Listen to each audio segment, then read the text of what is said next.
नागपूरचे तब्बल 110 पर्यटक नेपाळहून भारताकडे रवाना झाले। नेपाळमध्ये अडकलेले पर्यटक 4 बसने भारताकडे निघालेत। श्री स्वामी महाराज यांच्या समूहासोबत हे नेपाळला गेले होते। लवकरच नागपुरातील पर्यटक आता नेपाळहून भारतामध्ये परतणार आहेत। या दरम्यान कैलास मानसरोवर यात्रेसाठी नागपुरातून गेलेले राजेश अवचट आणि त्यांच्यासोबतचे सर्व यात्रेकरू सुखरूप असल्याची माहिती त्यांच्या पत्नी रोशनी अवचट यांनी दिली।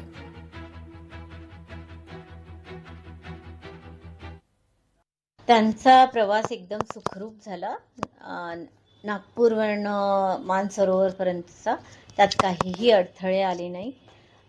परतीला पण ते खूप सेफ आहे। हा जो हादसा झाला याच्या नंतर पण ते सेफ आहेत, काहीही त्यांना त्याचा धक्का लागलेला नाही आहे।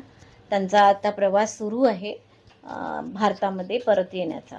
तो पण सुखरूपच होतोय असं माझं आज सकाळी त्यांच्याशी बोलणं झालं।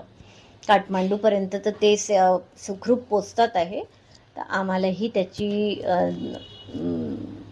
शाश्वती झाली की ते सुखरूप येणार नागपूरपर्यंत।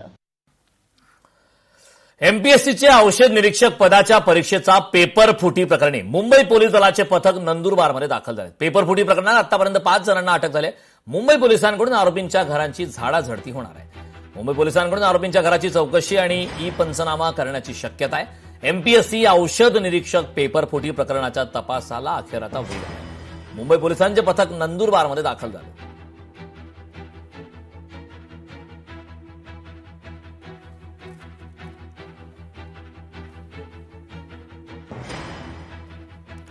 पेपरफुटी प्रकरणात आता आरोपींच्या घरांची झाडाझडती होणार आहे। अत्यंत महत्वाची आणि मोठी अपडेट आता समोर येते।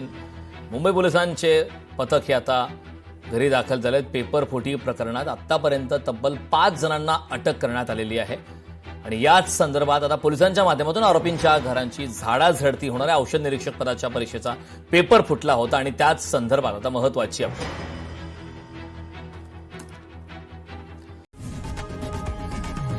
लोकशाही मराठी ऐका, पहा, जागरूक रहा।